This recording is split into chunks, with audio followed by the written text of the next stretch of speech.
Meeting. It's great to see everybody here after our week off. Excited about our program today. We've got a lot of great things happening in our club and across the district, plus a fantastic speaker. But before we get started, Tommy Kelleher, could you come up for the invocation and lunch?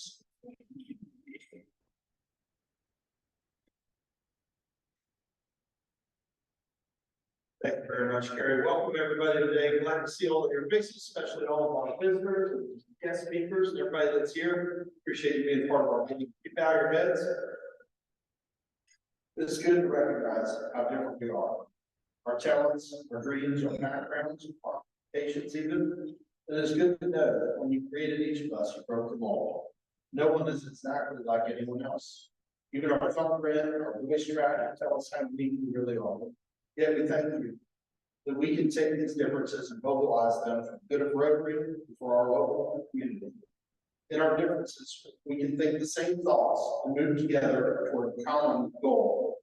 Bless us as we meet together. Thank you for your individuality and also for our common goal. Amen. Amen.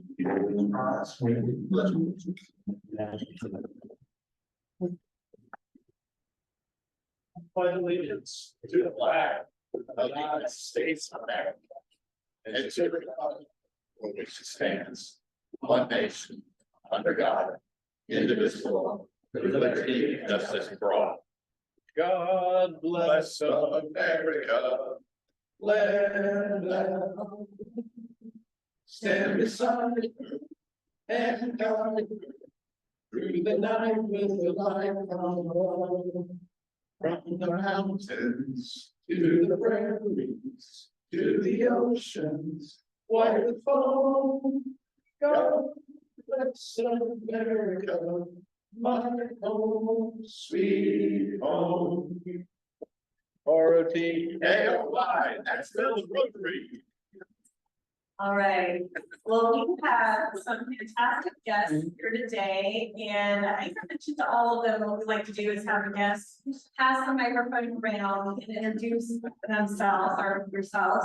So I'm going to start here at this table and just pass the microphone down, and then over to this next table, and then I'll grab it and come back to this meeting. Here we go.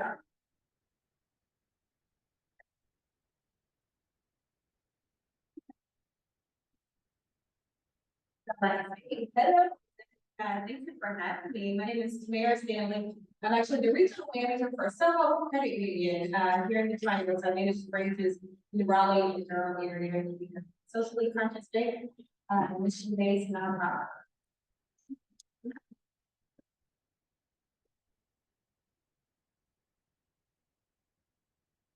Hi, I'm Amy Carter. I'm with Soho Credit Union. I manage the Harvest Mill location here in Raleigh. And I just thought this would be the perfect opportunity for us, as our mission is very closely aligned. And thank you for having us today.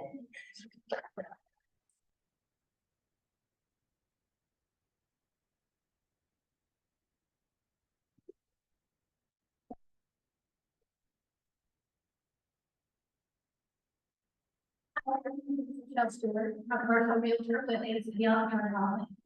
I'd love to be a part of you guys' program. You're in the community, and that's something that speaks value in my heart.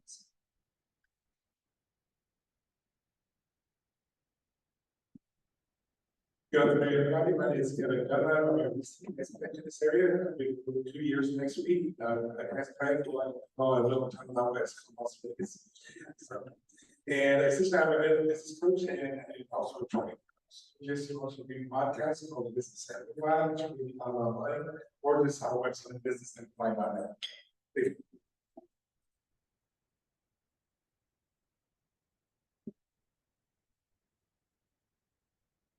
Thank you, guys. And I believe we have one more guest over here, Grace.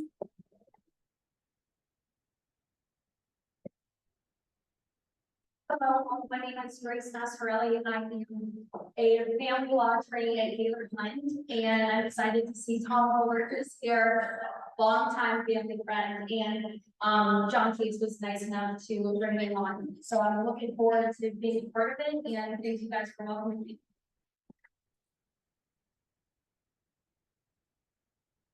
Thank you guys, all you guys again for joining us today and excited to have you all here and here for this great program.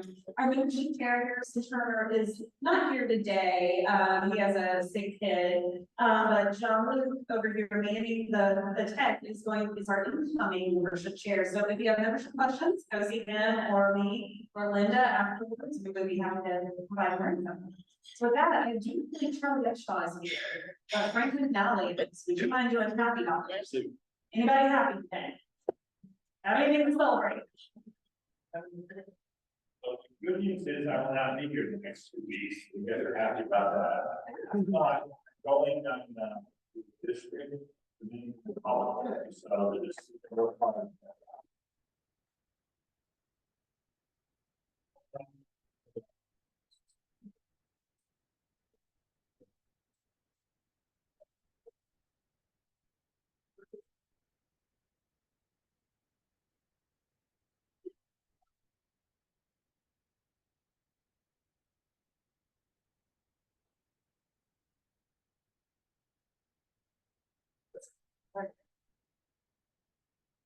A bit of an unusual happy dollar, some of you all may know that wife has been living, basically for the past couple of months in New York. She's acting as the, sort of, the perfect assistant for her best friend's basically, who is an actor. Who's gonna have a lead starring role in a series, that, premieres this Thursday at 10 on CBS called Elspeth. Her friend's name is Carrie Preston. I'm very much like all of you tune in to be a fun show. It's a kind of industry, but she plays this quirky blogger. It's gonna be fun. Give it a try. Here.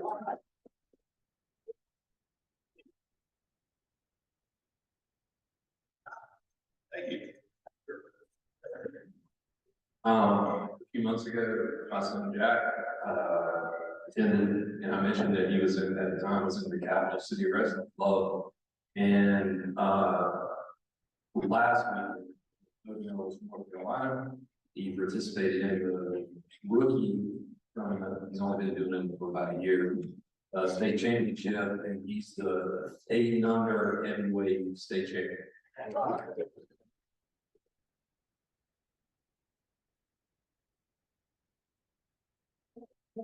Yeah, I won't be here next Monday, at least definitely the Monday after, because, we're expecting my baby, I think the announcement starting to go on. I hope it's not going to I actually been working on last month, serving the honor of the full-time staff, then they started today, so if you've been honored, we're honored, we want to be great, so we're excited. Yeah,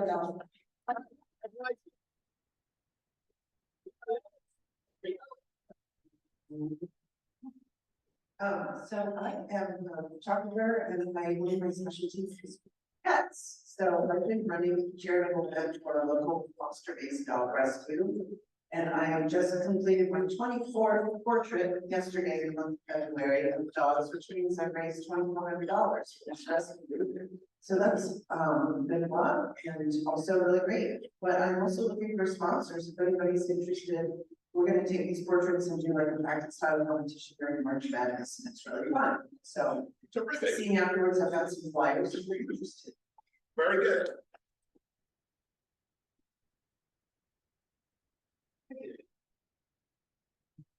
As many of you know, I'm the host for Peace Fellow Gideon Capital. And Gideon came over in August from Malawi, Africa. Without his wife, his 2-year-old daughter, his 5-year-old son. And he's been here working hard, trying to figure out how do I get my children and my wife here with me. Well, their visa expires at the end of April. My church group, the United Methodist Hazel Park, has said we'll help raise the funds to get Gideon's wife and his 2 little children here in April. So we're getting to this speaker, United Methodist Men, March 19th. Any Rotarians that would like to come here, get to speak and talk about the work he plans to do with his Peace Fellow Scholarship are invited. Anyone that would like to contribute to the $2,638 it takes to get the family here to speak to me, and we'll run the money through the church. Very good. Thank God.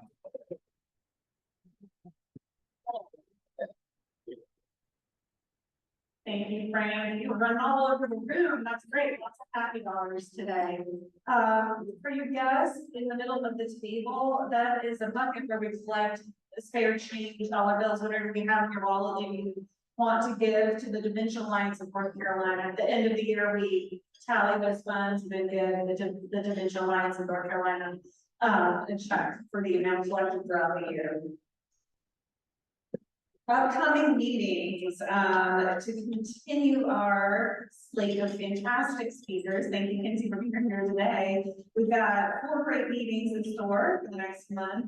Next week is my, I know I'm biased, but she's fantastic. My mother, Jean Larson, who is North Carolina State University's director of the technical writing program.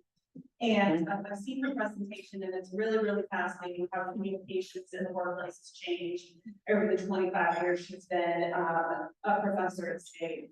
Then the next week after that, we have a local celebrity and Maggie Kane, who is just a huge part and has started a place at the table, which I know a lot of you guys have visited here in downtown. So she's going to come speak to us about what that is and work they do in the community. Then we've got David Williams, who is going to share his fantastic weight loss story called Adventures Beyond the Couch. And he lost something like 200 pounds, and he's going to tell us how he did that and what he does now to promote weight loss and healthy living.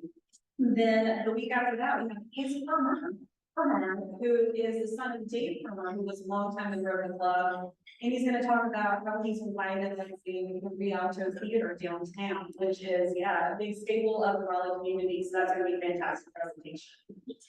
So do not miss those meetings. And if you will not be here in person, join on Zoom. Hello to everybody on Zoom. So committee meetings, another thing we've got going on in the club. Committee meetings coming up this week. Today. We have a service committee meeting at 5 p.m. Via Zoom. Public Image Committee, Leslie Oliver, is going to be on tomorrow at noon. And the Foundation Committee is going to be also tomorrow at 5:30 p.m. So if you guys are in any of those committees, please join, and your committee chairs will be planning out the next few years. And then this is all going to culminate these meetings in a March 23rd board retreat out at Paul, Johnny, and Mike's farm. And what we're going to do is have this year's board of directors, next year's board of directors all meet and look at a 3-year plan for the club. So your input at these committee meetings is very, very important. Okay. Moving on to district assembly. So we had a fantastic group at the district assembly 2 weeks ago. This, from the assemblies that I've attended, this is the largest group from the Rotary Club. And I want to highlight somebody. I hope I don't embarrass him. The gentleman that is to the second in from the left, our own Eric Stevens over there. I did not know this about him. Past President Eric Stevens. He was there attending the pre-pets training because he's going to be next year's area governor for our club. So I want to take a moment and give him a round of applause.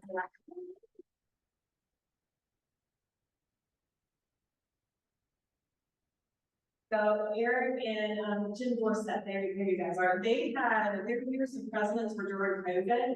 So they did a lot of their meetings via Zoom, and they just really kept the club going. It's great to see you, Jim. Thank you so much for your continued involvement, and Eric being involved on the district level.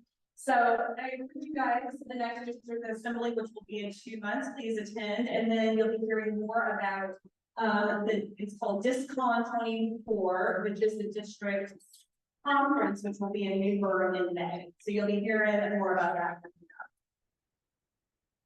Something we talked about at the district assembly was random weeks of service for Leap Day this year on February 29th. So the district is encouraging you to think of just little things you can do for your neighborhood, maybe pick up trash in the neighbor's yard, make a meal for somebody that's not feeling well, write a card to somebody, and you're gonna hear about something you can do with the club in just a minute, on this Thursday. So think about just something you can do. If you do a leave of service, if you do a little service, please take a picture, tag us on Facebook, Instagram, post it on your, social media, LinkedIn, let us know. So, again, you'll be hearing about something you can do with our club and just be. One other district event, there's a lot coming up, but I want to focus on this. You heard that our board meeting, is going to be on March 23rd. So this all coincides or conflicts with the March 23rd Boys and Girls Home visit. So we're hoping to get some people from the club, to do this Boys and Girls Home visit. And what that is, it's a center out in Lake Waccamaw, North Carolina, where they take boys and girls, mostly high school students that are coming from at-risk environments, and they actually live on site at this center. And they go to school, they go to church, they have a farm at the center, so there's all sorts of activities they can do. And this day, this is called Rotary Day, March 23rd. Rotarians from across the district go out there, they get a tour of the facility. There's actually Rotary Olive Cottage that we get to go through and see. And they have a great day planned, and it culminates in a barbecue at around noon. So, show of hands, who all has been out there on a Rotary Day? So look around, if you are thinking about going and haven't talked to one people that had their hands raised, and again, we have to have a good group going and to represent our club at this Girls visit. And it'll be Saturday, you'll probably leave out of here probably around 7, and you'll be back around 2 p.m. afternoon. All right, Tom Kelleher, it's raffle time. Thank you guys all who donated to the raffle. I see Peter Gore and Diamante. Who else is one night? There's multiple winners. They're all here, and I think they're pulling out tickets. So. He's out. Peter says, who else is there? Raise your hand if you're in this. See it. As a percentage of people that attended today, we had a ton of people participating. Thank you guys all. We got $90 to give away this week. So we promised a hot pot, and it is. Let's see what we got. All right, here we are. I've got 800-2771.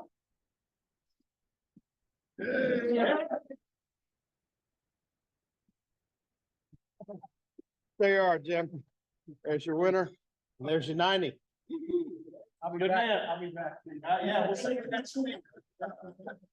And again, thank you guys that all supported our raffle today. That is going to support our youth exchange students.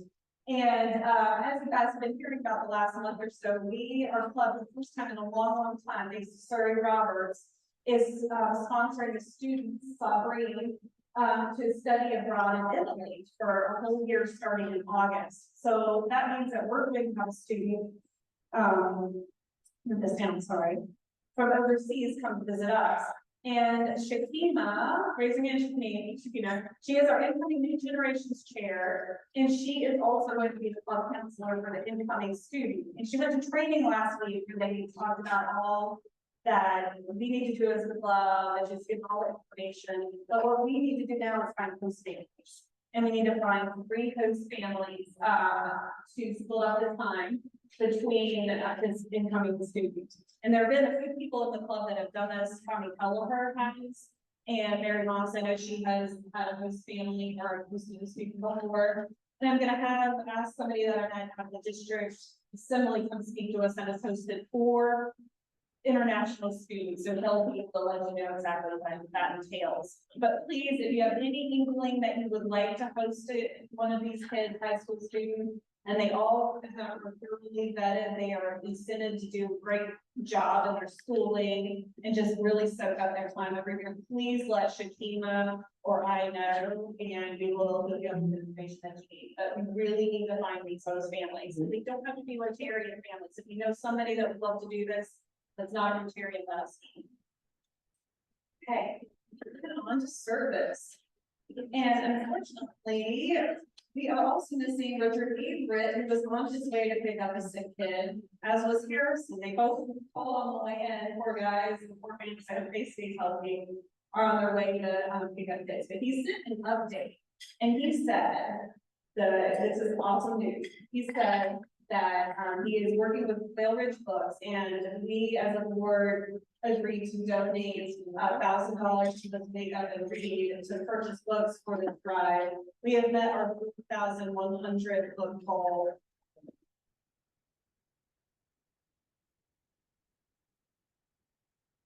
And again, he's going to be, we'll be partnering with Raleigh Ridge Books to meet that goal. And up on the screen, you see he's got business leaders across the community to take pictures reading kids' books throughout the month. So you can see some of those up there, including Batman. I see Batman reading Spider-Man, somebody else reading Spider-Man, which made me laugh. And you still have time to donate. I saw some books coming in, I think, as people walk in, less than 20. So you still have time to donate. This project is running through this Thursday, which happens to be our service social, which you're going to hear from Sean Luke in a little bit where that's going to be.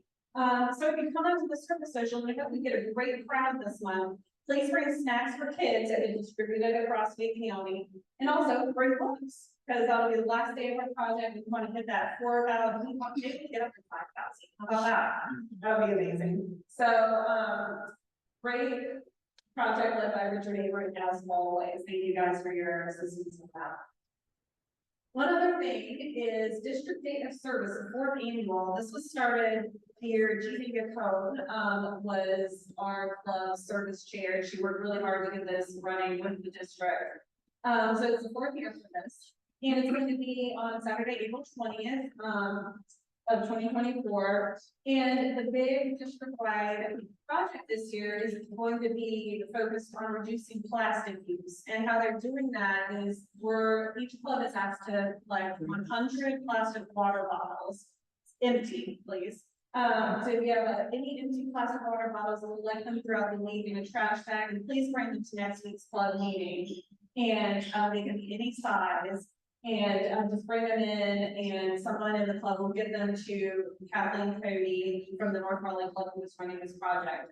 And what they're going to be used to do is make this a greenhouse similar to one that's on the screen out of all these water bottles. So there's going to be more information forthcoming about how that's going to be constructed, what the needs are for that to be constructed, and it's going to be in the Morrisville Community Garden. So, like those water bottles, empty water bottles, bring them to the club meeting, and we will get them to the people that will be using them for use. So, with that, Sean Luke, with the membership update. Thank you, President Terry. Good afternoon, everybody. My name is Sean Luke, and as Terry had mentioned, I'm going to be the incoming membership chair for next year. There's not too much to relay today besides the service social that is going to be on Thursday. It is going to be at Killjoy at 7 p.m. or I should say until 7 p.m. starting at 5:30. And as Carrie mentioned, please bring snacks, please bring books. It is the last day for our book drive. And those snacks, of course, are going to middle school students, helping out those teachers in need. For all the guests here today, thank you for being here. I'd like to see you guys afterwards. We'd love to have you as members of our club going forward. Appreciate your commitment to the community with the rest of us. Thank you for your time.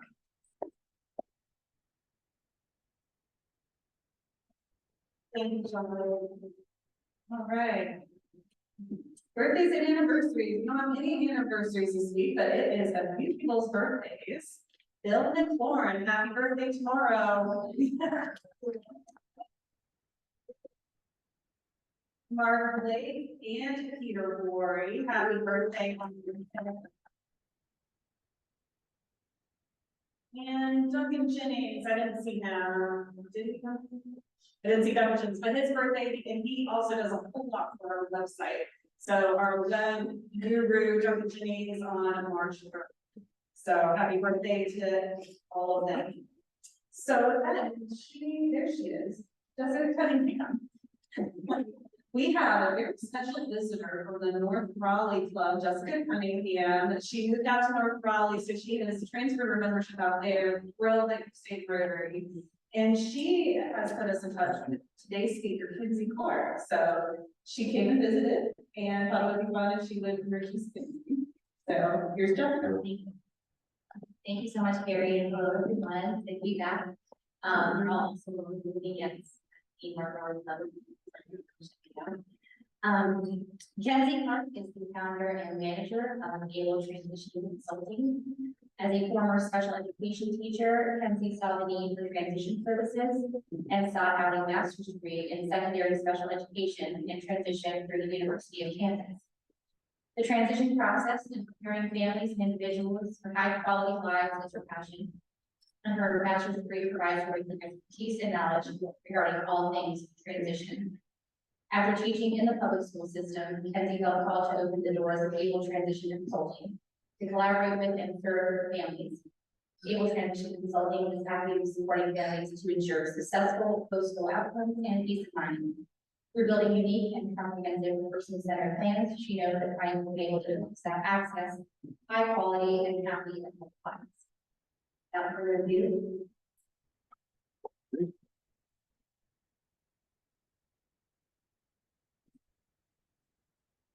And thank you all so much for having us today. I really appreciate the time and the ability to speak with you all. So thank you so much. I don't take it lightly sitting here tomorrow. As Jessica said, I'm the owner and founder of Able Transition Consulting. My background, like she said, is a special education teacher. And I taught in classrooms for adults with intellectual developmental disabilities, moderate to severe. And so many families, as I taught, there were so many questions of what happens long term. As soon as school ends, there's no guaranteed services, there's nothing guaranteed at all. And many families feel like they are falling off the cliff without a parachute. It's very overwhelming, there are many questions. And as I was an educator, I could not answer the questions of what happens next. And as Jessica said, I decided I needed to figure out and answer that question. And that led me to my master's degree. After my master's degree, I connected with some community members, some nonprofit leaders, and said, hey, where can I work? I want to build long-term plans for families and individuals. What business can I work for? What nonprofit? And it became very clear that no one is doing this work. No one is doing this long-term work. And so a good friend of mine, his name is David Stricker, who some of you might know him in the community, he said, no one's doing this work. So why don't you start it? That challenge to me felt like something I was not expecting. But through that invitation, that door, I was able to begin this work. So thank you so much again, like you said, for having me. Our mission and vision as a company really is to ensure that every individual with disability has access to a high quality long-term life, that their families have access and that the parents and the caregivers can have peace that if they are not here, there's a plan to go to work. As many of you know, if you have children, you want only the best for your children. You want them to have a happy life, a safe life. And when there are disabilities, mental health concerns on top of just the day-to-day being an adult, growing up, having a job, trying to figure out where you're going to get your income, there are so many concerns and considerations. And many families sit in fear with no idea what's going to happen long term. So our vision really is for all people to live high quality lives where they can flourish, have access to the community, and be involved in the world. So I will not go through that too much about me because we've already talked a little bit about that. But when people ask me what is the transition process, transition really is the process of moving from high school to post-secondary education, employment, community engagement, and living out in the community. But it's also the process of becoming an older adult. As we age and get older, there are multiple transitions that will happen long term. Clients of mine will lose their parents, they might lose their sibling, and then they are left alone. So it's really important that we can help families be proactive so that long term there is success. Some of you might know this individual in the picture with me. Her name is Gabby. Through Gabby's house, Gabby was a client of mine 5 years ago when I first started my business. So I worked with Gabby and Mary and we created a long-term plan for Gabby's life as she moves forward. So why people want transition? Research for individuals that have intellectual and developmental disabilities, autistic individuals, research shows that they are 3 to 4 times more likely to have higher school outcomes if they have a plan. That means higher physical outcomes for how they access finances, social engagement, mental health, community, employee retention, to have the job and so where they are. So we work with families from where kiddos are 5 years old. My oldest client has been 62. I work with that family because his parents passed away and siblings took over and had no idea what to do. He lived with parents and there was no plan moving forward. And oftentimes the work that we do really not only benefits the individual and the parents, but the siblings and the other people that might have to be involved down the line. So currently there's a really, really big transition problem. About 80% of individuals with intellectual and developmental disabilities are not working. Many of them are unemployed and staying at home. The individuals that have what are called low support needs, who can be very independent, go out in the community, they're still able to navigate their life in their world. But for my clients who have high support needs, who might need 24-hour care support supervision, who might need parents and caregivers helping them, this is with diaper changes, feed. Many parents who are very well off, one parent will have to quit their job because they do not have services and supports for that individual to be looked after. So I have many clients who dad might have insurance company, mom might be a nurse, and when the individual graduates, there's no plan moving forward. One parent has to leave their job to be home and to support their child. So if they don't know about long-term important services, it can really not only disrupt the individual's life, but the family life as well. Many individuals do not have access to monthly housing options and accessible housing. Some of you might know of the organization of North Carolina. They're doing a lot of work right now to build and develop inclusive living opportunities. They are in the fundraising stage. If you have not checked them out, I definitely recommend you check them out. Schools are also not providing essential transition resources. I know no shade to the special education people out there because that was me. I did not have the resources or the education to understand everything that goes into long-term adulthood. Some of you might not know that if you have an intellectual or developmental disability and you live in the state of North Carolina, you have access to what's called a 1915I waiver. Every single state in the country has access to this waiver, and it is essential money that pays for direct support services, professionals to take you into the community, to be your job coach, to help at home. Many states do not have a wait list. About 15 states you can access services immediately. North Carolina, the wait list is 15 years for one. So I met with a client coming to me at 25, and the mom has had to quit her job and stay home with their adult child. Dad is still working, and they're trying to figure out how they're going to support the individual long term. And I have to be the one to break the news to them that they will not see the funds for these service providers for 15 years. So if you know your local legislation officers, put me in touch with them. I've talked to many of them because this is something that many families are struggling with right now. So those wait lists are really long, and many transition plans are not implemented to what's called fidelity moving long term. And there aren't transition specialists working with families, which is hopefully the gap that we are meeting. So what do we do? We work with families in a variety of ways. I would say the large part of work that we do is what's called short-term and long-term transition planning. So I might have a family that comes to me, the individual can be anywhere from 15 to 30 years of age, and they are looking towards what's going to happen long-term. It's really scary to think about our mortality and what's going to happen when we're not here, and what will happen to our loved ones if nothing is in place.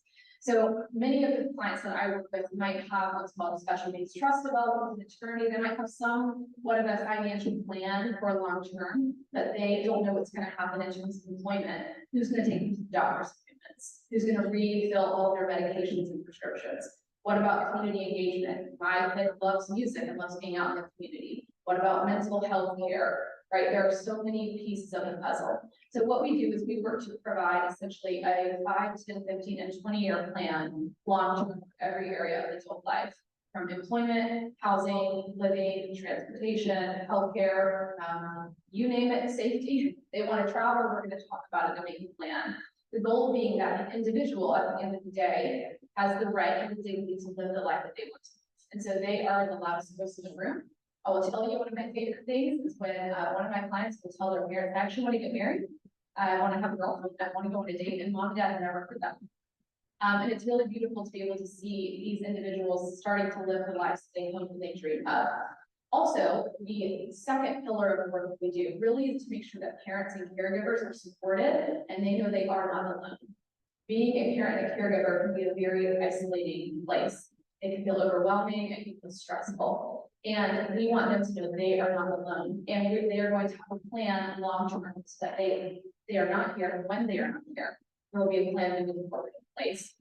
Because like I said, it can be incredibly scary to know what's going to happen to your child long-term.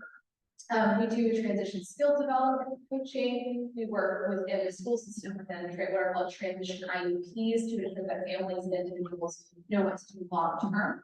And then we support with post-secondary goal setting. And many of you may not know, but we have 3 inclusive secondary schools in North Carolina, which is Appalachian State University, Western Carolina, and UNC Greensboro.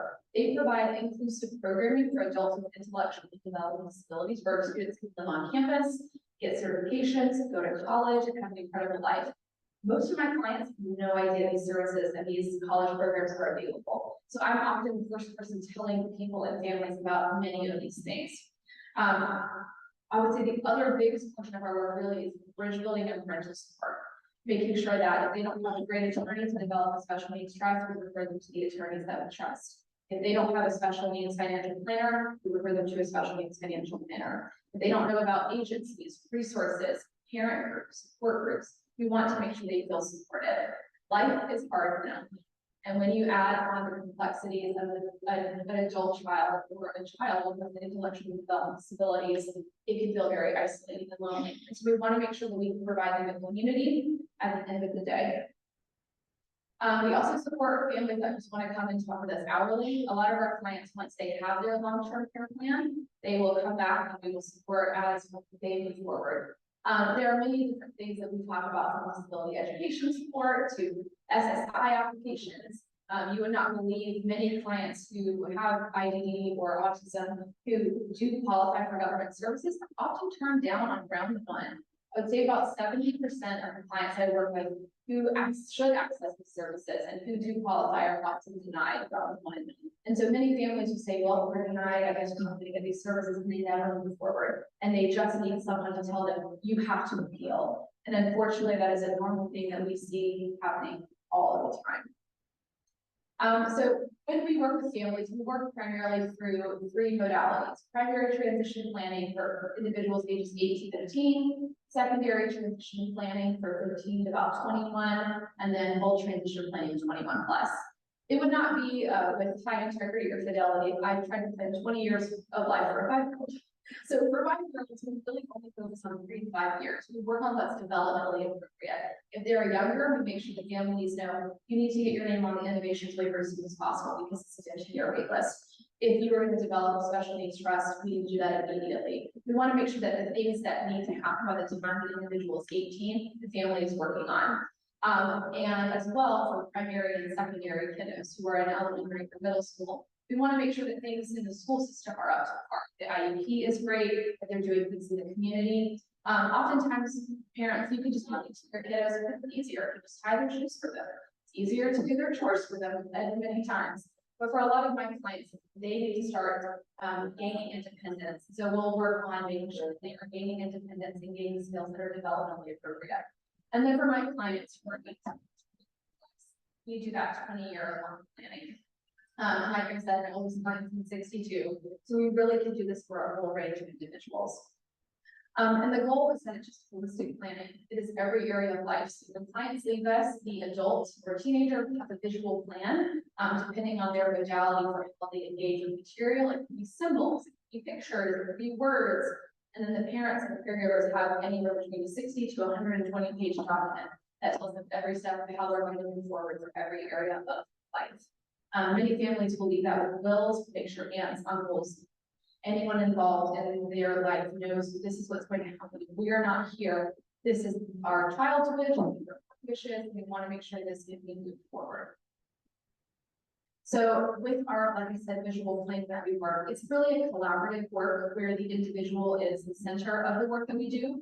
We want to make sure their goals, dreams, and desires are the center of the work. Research shows us that if we do that, individuals are about 3 times more likely to actually and reach those goals. And the plan really encompasses every area of life. We will map out long-term, like I said, 1 year, 3, 5, 10, 15, and 20 years. And we're going to be making sure, again, like we said, that we're connecting and talking about every area of life. We also do, in downtown Raleigh for clients who are in our area. And by the way, we can work in the whole state, and we're actually getting referrals out of state now because no one is doing this long work. People are finding out about this and referring people. But we do a skill series for individuals who are 16 and older. And we work on things like cooking, grocery shopping, budgeting, filling out healthcare forms. You would not believe how many of them do not know any of their family history, know they take medication, but don't know the names, don't know the milligrams. There's so many things that they need to know and be able to do it independently. We also work on cleaning and laundry, activities of daily living. And in April, we are really excited. We just announced a dating course. So I'm partnering with a local therapist. I've been doing trainings and certifications over the last year through UCLA. They have an incredible program out there to do a dating series. And so we already have, every seat is full. We're doing 8 adults and they are doing a dating course because they want to date. Many of them want to get married. And it's cool that they have themselves. So we also offer those things. Before I move on to questions, I also wanted to tell you, and for some reason, the slide did not get out, it's really my fault. But we also are partnering with local businesses. Throughout the last several years, many of my clients, it's really hard for them to get access to work and to jobs. So many of them have been turned down because they have nothing on their resume. They go to school, they might have what's called workspace learning, where they go out into the community with their special education teacher, but that's it. So we work collaboratively with local businesses. We've had a few attorneys' offices, we've had a financial planning office, we have had some small businesses in downtown Raleigh, like the Flourish Market, if anyone knows what that company is, where some of our clients become interns for these local community leaders and businesses, so that way they can have resume development. So that way someone can say, they were amazing at these 5 skills. And at the end of the day, so the client can learn, I really like working in retail. Oh, I actually love working in an office space. We all have dreams and desires. We all have skills, we all have strengths, we all have abilities. And so my goal is to make sure that any client that I work with is able to tap into those and really be able to access those so that they can live their best life. And research shows that there was an incredible study done in 2017, and they were doing findings for about a 20-year period.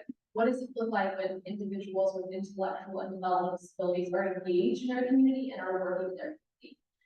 And I just wanted to tell you that research showed that hiring with disabilities for any company improves profitability, which meant profit and cost effectiveness, turnover and retention, reliability and functionality, and all employees actually increased across the board. Employee loyalty and company image from public perception increased as well. There was also a competitive advantage for most of these companies because they had more diverse customers. There was more customer loyalty, satisfaction, and innovation. Because once you're thinking about a universal design solution for all people, it benefits everyone. And working with all of these clients, we want to make sure that at the end of the day, that they can also not only improve their life, and we notice that and we see that in everything that we do. So that is what I wanted to share with you guys today about the work that we do. Does anyone have any questions I could answer? Yes. 2 things. How many people do you have working with you doing all this? It sounds like a lot. That is a lot. Right now, we have 2 other transition specialists who do what I do, and then we have a business manager who kind of runs behind the scenes. We also collaborate with different community partners and contractors. So we have a behavior specialist, speech and language pathologist, special education teacher, and a translator who also work to support our services. And how are you funded? Well, right now we are just private pay. Our hope is to one day be able to take insurance from Medicaid. But right now transition services are not seen at all by anyone as reimbursable services because it's so new. So the degree that I have, it's only been around for about 17 years at this point in time. So it's just a very new field. But we do offer once a quarter, we give free services to a family. So our goal is to scale up so that we can provide sliding scales for equitable services for clients. Yes. Your services specific to families and children, be like say children being we do work with some specific medical diagnosis only. It depends on the age of the individual. So we have some degenerative disease clients that we do work with, but I would say the majority of the work we do is with adults with disabilities. And if we are also working with an individual like with autism, for instance, they can be very independent and already living on their own, but not knowing how to plan the next steps. So I would say I work with a range of individuals. One of my clients is working for Cisco right now. And some of my clients will need, like I said, 24-hour care support. So we work with a wide variety. We can support really with life degenerative diseases. Is most of your guys' work primarily from like referrals and stuff, or do you work with organizations or, you know, how does that come? So we have been 100% referral based since we started. So I'm just in the last 2 years getting around to like marketing and talking about the business and the work that we do. I would say the disability community is pretty tight knit. And it takes time to build trust because a lot of these families have spent a lot of money with companies and organizations that they have not seen results. So we rely on 100% referrals from clients and from different practitioners like therapists, psychologists, psychiatrists, and special education teachers.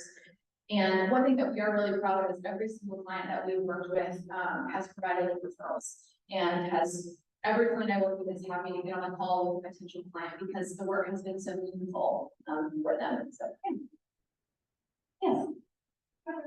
Faith-based communities, the church has stars class, and you know,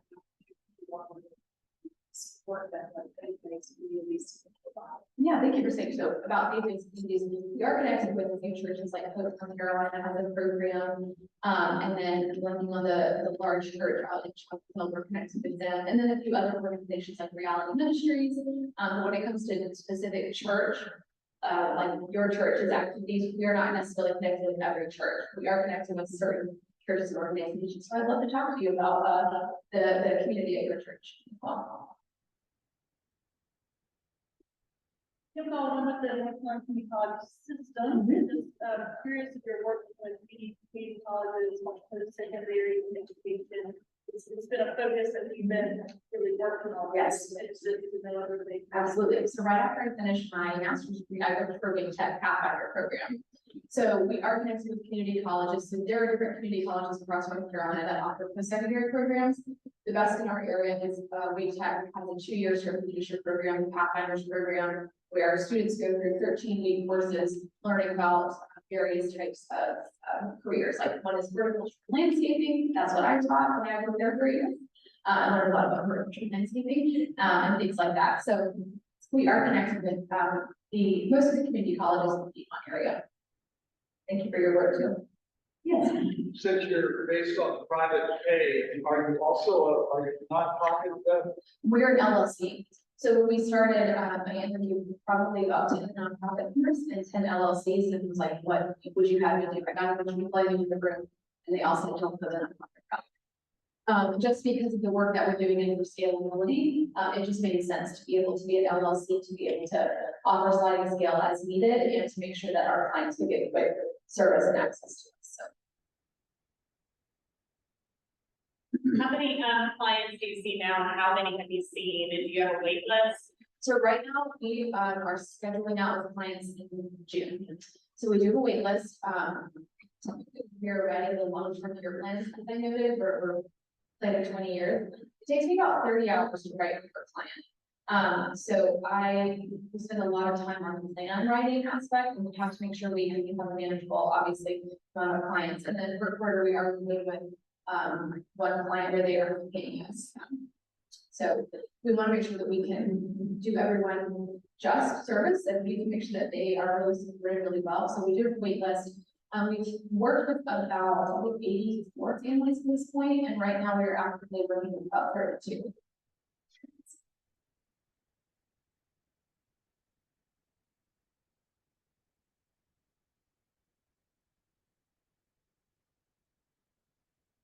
Kenzie, thank you so much. I'm going to put you on the spot with this question, but could you tell us maybe the most touching or your favorite story from who you worked with?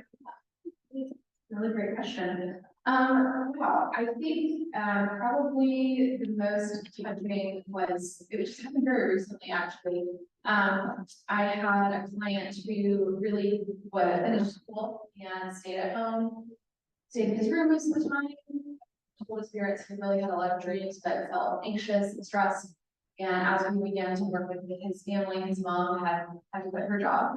She had to stay over here for her son. And when I presented them with their plan, we began to forward both parents and the teenager or adult now, he's 24, we're all crying because in the year and a half that we worked with them, mom has now started her job.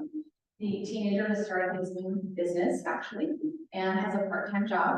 He also has started going on dates and is now currently looking for an apartment to live independently.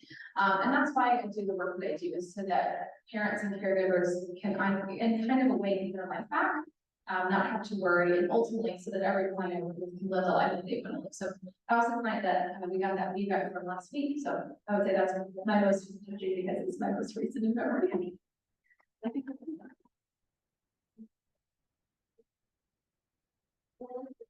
You have a Rotary mug, and your business, definitely your hobbies are full way tested, which you'll hear about in a minute. And you said you guys are looking for business partners with potential jobs, internships. So if any of y'all have any of that, definitely stop by and come to Kenzie. Yeah, so thank you again.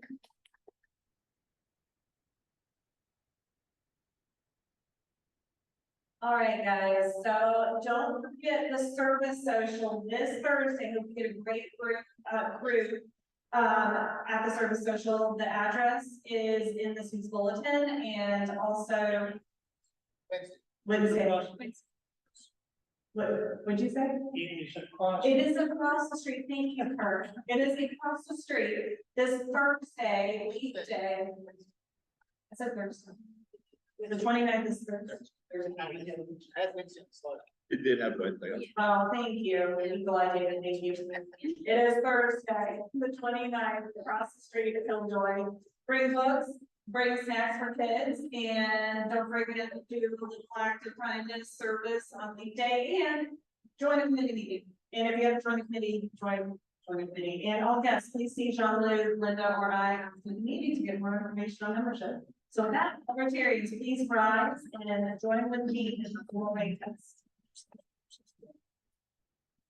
And the things we think, say, and do, is it the truth? Truth. Will it build good, better friendships? Will it be beneficial to all concerned? Meetings adjourned.